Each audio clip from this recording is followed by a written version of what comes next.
¿Cómo están, amigos de Política Imparcial? Los saludamos en este tercer programa de Política Imparcial. Hoy vamos a hablar de la reforma de telecomunicaciones, de la reforma política electoral, vamos a tocar un poco el tema de Pemex, el tema de las autodefensas y otras cuestiones que son de interés para ti. Síganos en todos los medios que estamos anunciando. Yo soy Luis Enrique Pascasio y empezamos Política Imparcial. Bienvenidos a Política Imparcial. Acompáñenos a analizar las noticias más importantes de México y el mundo.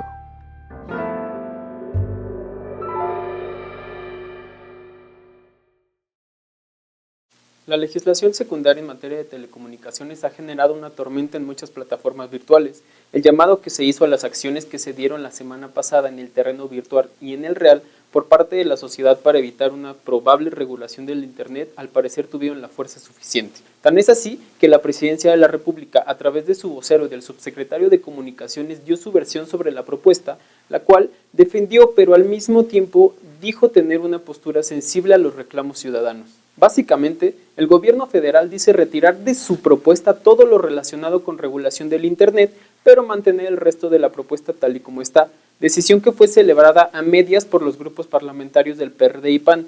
Ellos dicen que es bueno que se haya escuchado a la ciudadanía, pero que hay otros temas más allá del Internet que se deben analizar con cuidado, como el de la intervención de comunicaciones, la regulación de los medios públicos y las facultades del Instituto Federal de Telecomunicaciones, lo que dio como resultado un acuerdo entre diputados y senadores de dar prioridad a otras legislaciones secundarias, o sea, rezagar la ley Telecom. Si la sociedad logró influir en la agenda política, esperemos que quede registrado como un ejemplo de lo que la participación social puede lograr. Sin embargo, la realidad es que un podercillo por ahí tampoco quería que ese dictamen pasara y su intención era echar abajo el proyecto, ganar tiempo y negociar a su favor. El señor Carlos Slim tampoco era fan de la propuesta de Peña, y no por el hecho de que tú pudieras tuitear libremente y compartir política imparcial en todas tus redes, sino porque obviamente sus intereses peligran, lo anterior junto con la relación cercana que el segundo hombre más rico del mundo y el PRD en la Ciudad de México, desde el sexenio de Andrés Manuel López Obrador han tenido,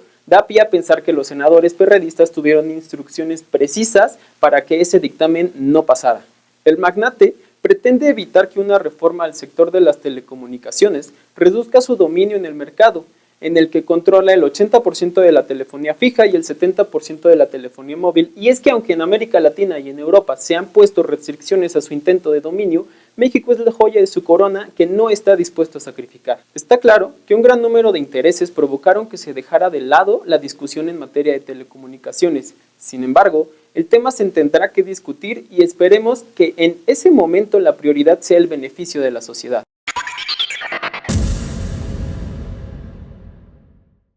La presidencia próximamente enviará al Congreso la Ley de Petróleos Mexicanos. Y lo que llama la atención es que todavía en 2020 Pemex estará obligada a aportar el 30% de los ingresos públicos. Después, entre 2021 y 2025, su aportación será de 15% para finalmente desaparecer en 2026. Y es que aunque se aprobó la reforma energética y aunque el gobierno se supone que compensaría lo que dejara de recibir de Pemex con impuestos, derechos y regalías de las otras empresas, Pemex seguirá aportando el 30% de sus ingresos durante 12 años más, lo cual difícilmente le permitirá ponerse a la altura de la competencia con las empresas internacionales. En la negociación de la reforma política, los tres principales partidos en el país se ponen exigentes con las candidaturas independientes, y es que, entre los requisitos de un candidato a la presidencia, está que deben recabar más o menos 783,000 firmas de ciudadanos del listado nominal, o sea, 500,000 firmas más que las requeridas para que un partido obtenga su registro como tal. Además, los aspirantes a candidato tampoco podrán hacer campaña ni por radio ni por TV para recabar las firmas, no podrán recibir ningún tipo de aportación o donación en efectivo y tampoco aparecerá su fotografía en la boleta electoral. La verdad es que por el texto la intención es que nunca exista un candidato de este tipo. Pues resulta que siempre sí hay desarme de autodefensas y comenzará este lunes 28 de abril.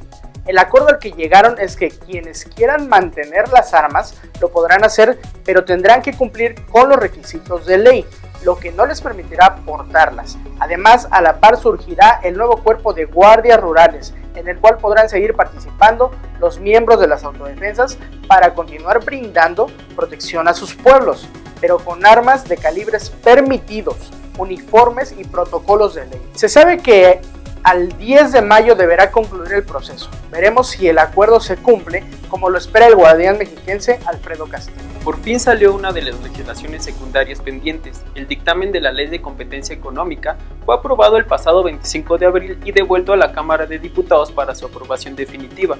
Quedan prohibidas las prácticas monopólicas, las barreras de competencia y la libre concurrencia, mientras que se fortalece a la Comisión Federal de Competencia Económica para prevenir, investigar y combatir prácticas monopólicas, además de que podrá imponer sanciones y ordenar medidas para eliminar las barreras a la libre competencia. Por lo menos, algo se aprobó esta semana.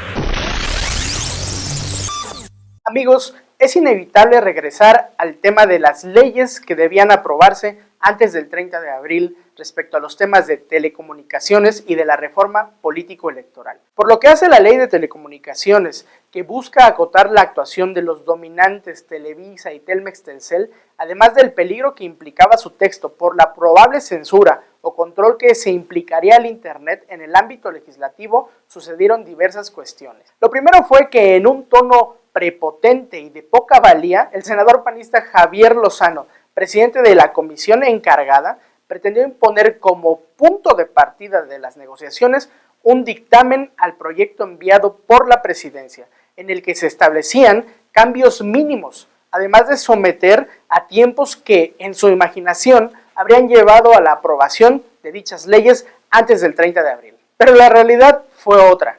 En la primera discusión de estas leyes se le fueron encima varios senadores panistas y perredistas, y aunque el PRI respaldó el proyecto, no fue suficiente para continuar con las negociaciones. Además, el conflicto con Lozano escaló a tal grado que diversos senadores sugirieron que dejara de coordinar el tema por tener conflicto de intereses, ya que la madre de sus hijos ocupa un lugar ejecutivo en Grupo Televisa. Al final, la bancada panista en el Senado dejó solo a Lozano, quien después de haber querido imponer su voluntad, tuvo que desistir y con la cola entre las patas tuvo que alinearse con su bancada, y con el apoyo y negociación del PRD y PRI terminaron mandando el tema de telecomunicaciones más allá del mes de abril, ya que se anuncia que, como lo preveíamos, el tema será sometido a mayor estudio, siendo factible su votación en un periodo extraordinario que podría ser en el mes de junio. Ahora pasamos al tema de la reforma político-electoral.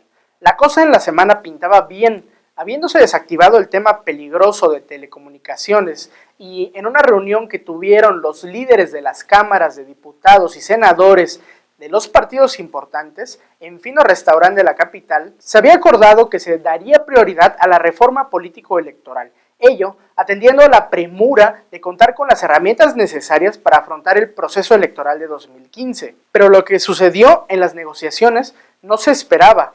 Como es normal, en el Senado se pretendieron establecer mesas de negociaciones para las diferentes leyes que debían ser aprobadas, pero el problema inició cuando el PAN, por medio de Roberto Gil, en representación de toda la bancada, intentó establecer puntos no negociables en los temas de propaganda y fiscalización, amenazando con mandar la aprobación de las leyes también después de abril, argumentando que no había problema para organizar las elecciones de 2015. Pero apenas el sábado se reunieron los negociadores de las leyes para iniciar el proceso de generar un documento conjunto, resultando lo inaudito, ya que los representantes del partido en el gobierno, esto es, senadores priistas y representantes de la Secretaría de Gobernación, se levantaron de la mesa de negociaciones, o sea, el PRI con tintes de oposición. Esto lo hicieron, según se cuenta, porque las bancadas contrarias no permitieron que el punto de partida de negociación fuera el documento que, según el PRI, llevaba un mes de trabajo, por lo cual, con acciones de otra estrellita prepotente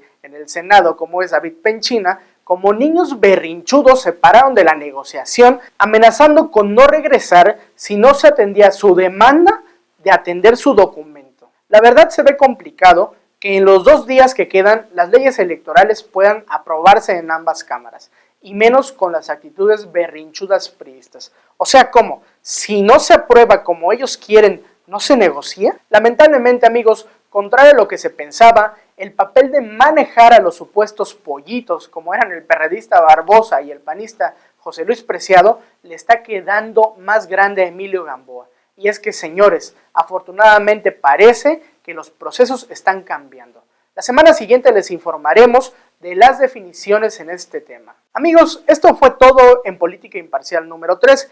Esperamos que nos sigan acompañando en este nuevo programa y por favor recomiéndenos y compártenos en sus perfiles. Muchas gracias amigos, nos vemos la siguiente semana. Soy Luis Enrique Pascasio y hasta luego.